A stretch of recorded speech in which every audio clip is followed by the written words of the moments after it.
Hi everybody, welcome to drop number 16. And in this video, we're going to talk about B values, okay?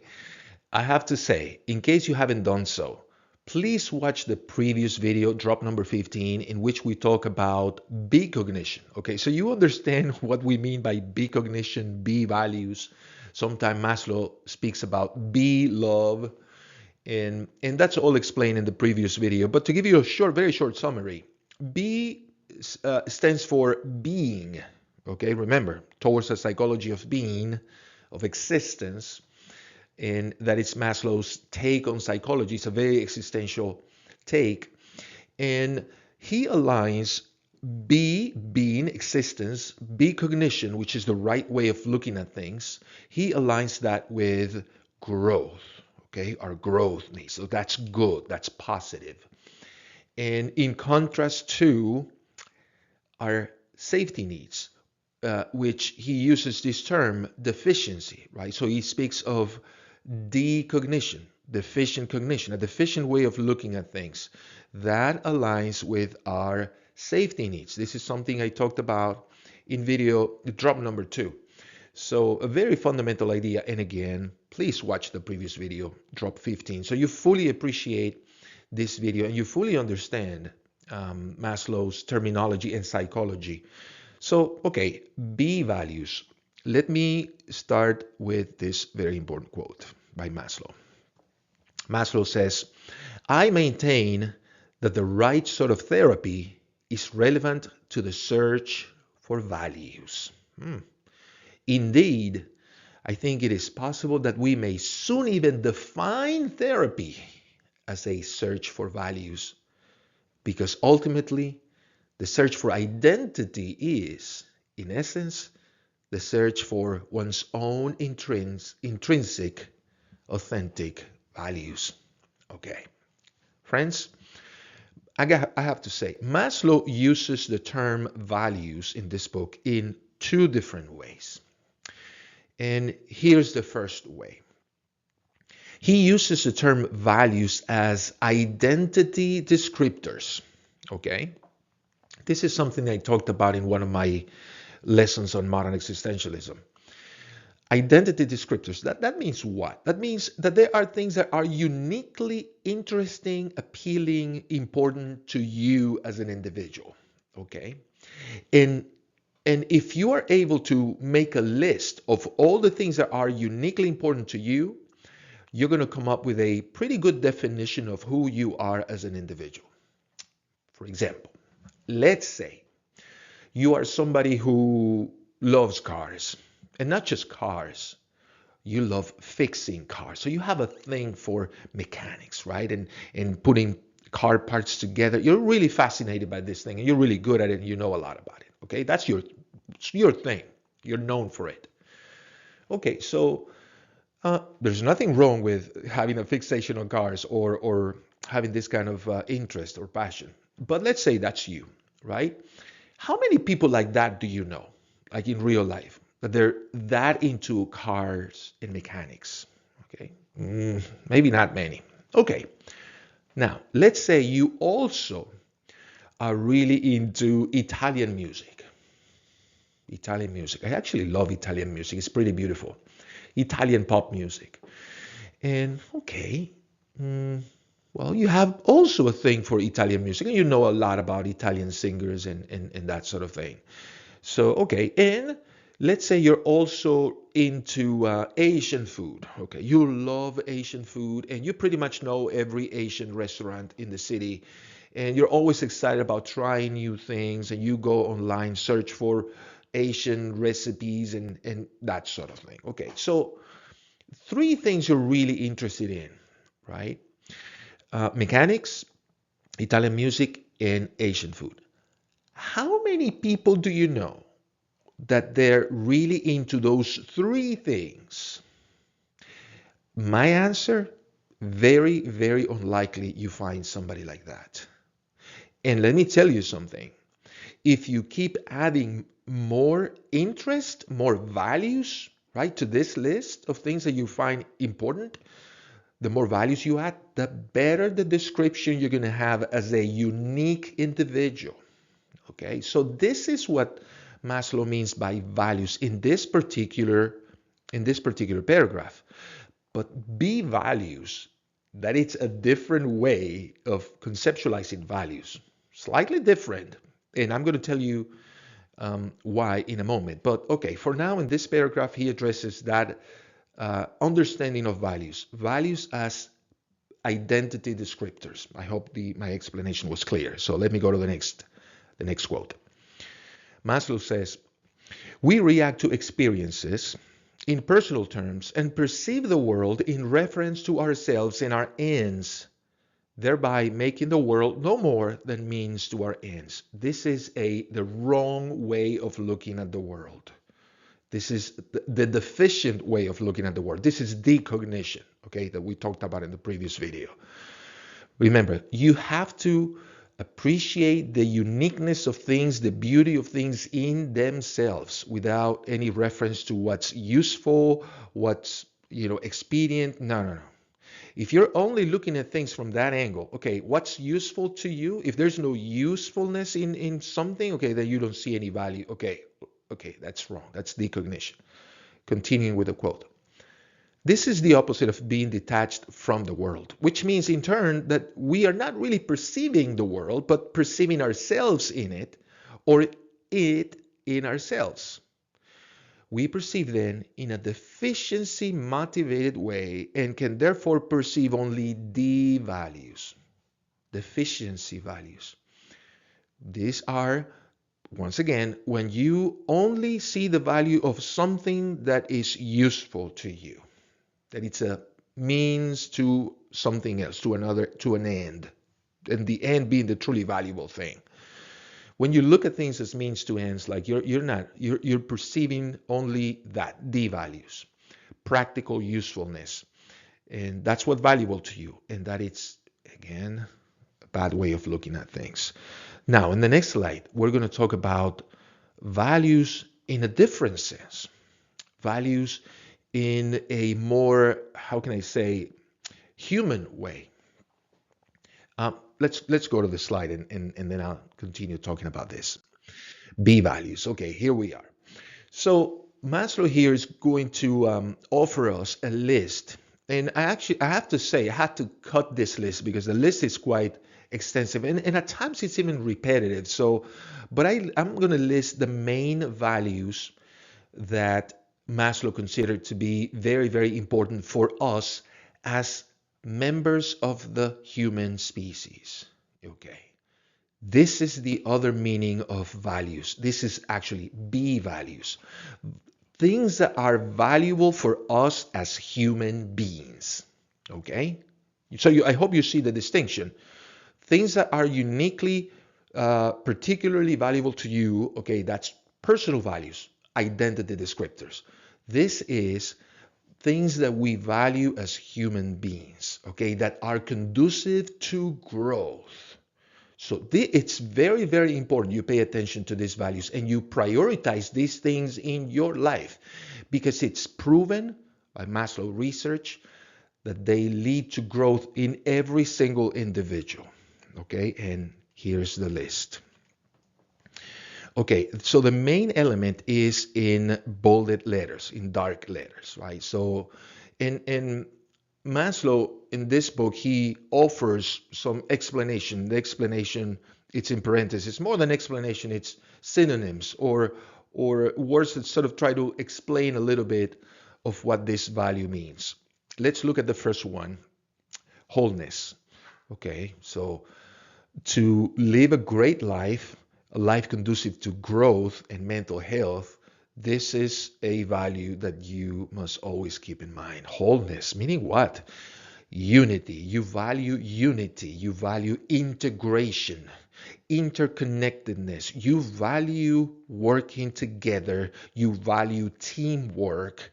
You don't value division, but the opposite. So,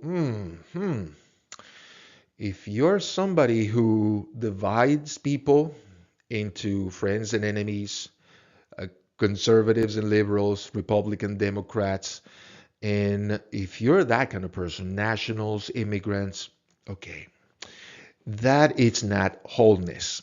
You must see the value of integration, okay, of wholeness, completeness, interconnectedness, because in the end, we're all human beings and we all need each other. I mean, we're much better off working together. And that's what you should see and you should value.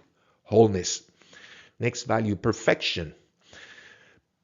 We human beings value when things work, when things are complete. Suitability, he says. Completion is actually the third value. Ending, finality, fulfillment. That's what completion means. We value, and it's important to value, when we fulfill something, when we complete something. Like when we start a process, the good thing, the best thing for us to do is to complete it. And I committed this sin many times when I was growing up, right? I would start something and I would never finish it. I started a project and then I left it in the middle. Okay, as human beings, we value completeness, completion, finalizing things, which is why we feel so accomplished, right? When we graduate, right, from the university, and we go to the graduation ceremony, we put on the toga, we take pictures with family, and we feel so accomplished because we completed something very, very important process. That is something we must value, completion, not leaving things halfway in the middle. That's not conducive to growth. Next value, justice. It's very important, right? We must value justice, doing the right thing, lawfulness. Maslow uses the word here, orderliness. That's something important. We have order, okay, having to do with justice and morality. Next value, aliveness, being spontaneous, self-regulation. Okay, I guess those two things gives us an appreciation for being alive when we act naturally, spontaneously. We talked about this in a previous video as a characteristic of the self-actualizing individual. Spontaneity. Very important that we feel comfortable in our skin, right? And we can express ourselves freely with confidence and not being afraid of what we're gonna say and how our words are going to be understood. And no, we appreciate life when we're spontaneous, when we're natural. And self-regulation, I think we also appreciate life when we're in control of ourselves, definitely. And we're not subjected to an addiction, for example. Okay, there's zero self-regulation there, right? And zero appreciation for life. I hope this is clear to you, friends, why these values are important for us as human beings. Next value, richness. Okay, that has to do a little bit with wholeness. Richness, when you appreciate differences, when you appreciate complexity, okay, that's good. Okay, isn't it great living in a city like Charlotte, North Carolina? There's so much variety of cultures and restaurants, right? Speaking of restaurants, and you really appreciate the variety of cultures and foods and things. And I mean, I don't know. Maybe I'm speaking for myself, but I think, well, not I think, but Maslow concluded that this is, based on his research, something important that is conducive to growth, mental health. Appreciate richness, diversity, complexity.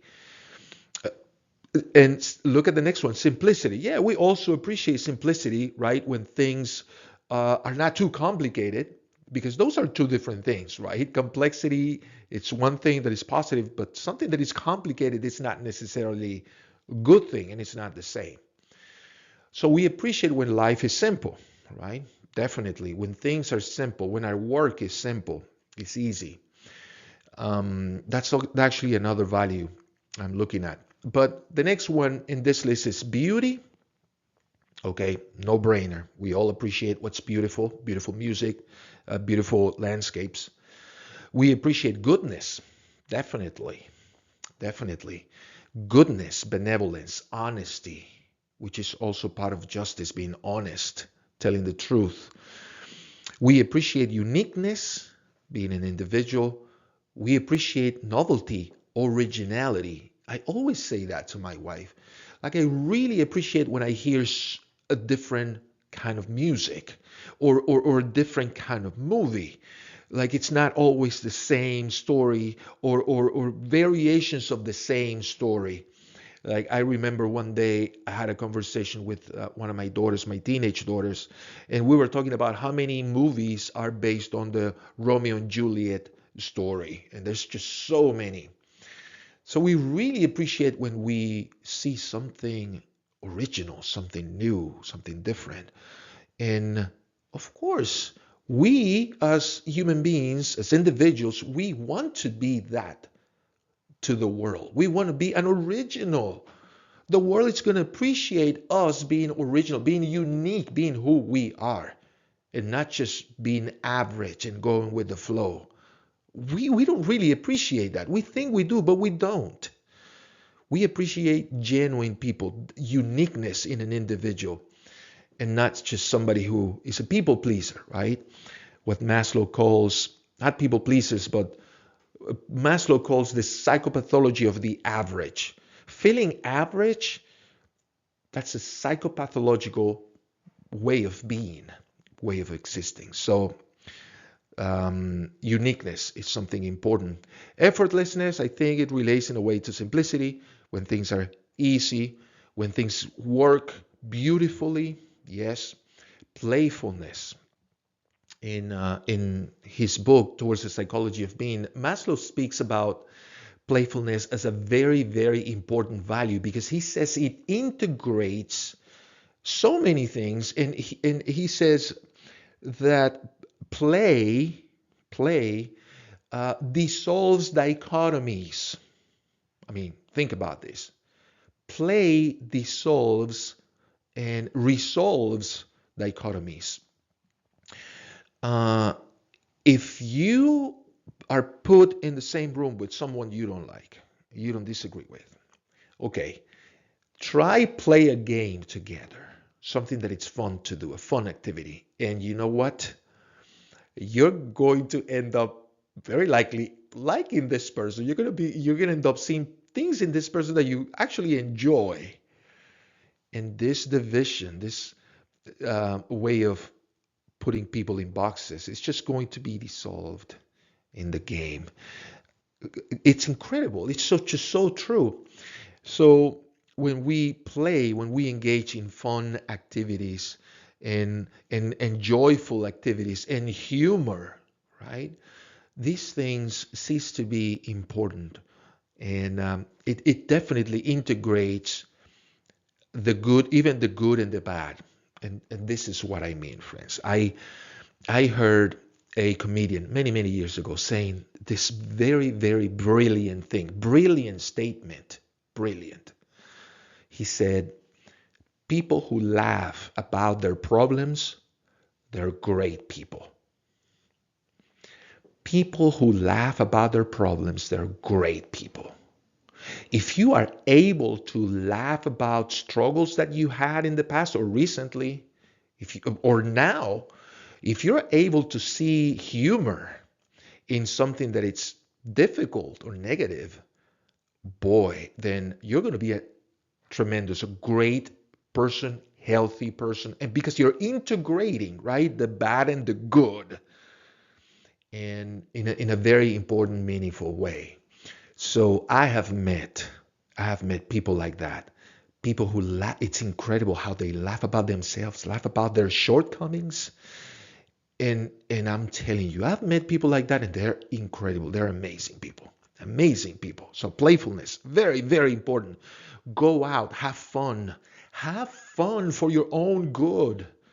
Go to a club and watch a stand-up comedian and try to have a laugh. You need laughter in your life on a regular basis. Every day, I would say. It's the best integrator. So and gosh, it just leads to same thing, to health. I'm repeating myself. So let me go to the next value, truth. Okay, we value truth. We value honesty. This is something every single human being values. So not when it's convenient, because gosh, I talked about this in my classes, in my ethics classes. So many people, they tell the truth when it's convenient. So they don't value truth in itself. That's a D way of looking at things, a deficient way. Okay. Self-sufficiency, we value that. We value autonomy, independence, being self-determined, feeling like we are in control of our lives, feeling like we did not end up here because of A or B or C. We're not people who blame others for our condition. No, we take matters into our own hands and we take full responsibility for our lives. We all value that as human beings. And let me tell you, this is so conducive to health and growth. This is just the right thing to be mindful of, the right value. Please value self-sufficiency, and it's going to make your life tremendously better. So, so there you go. Very, very interesting list. Keep these things in mind. Why not? Write them down somewhere, and you can see regularly. So you look at these things and you remember, you remind yourself that you need to value wholeness, integration. When you complete things, justice, value honesty, goodness, beauty, simplicity, effortlessness, playfulness. Ooh, big one, right? You value truth, self-sufficient. So that's all I have to say for now. Great, great values. So I'm thinking, I think I'm going to have two more values and we'll be done. Two more values, listen to me. Two more videos and we'll be done with Maslow, with Maslow's drops. There might be a third, but I'm pretty sure there are going to be just two more.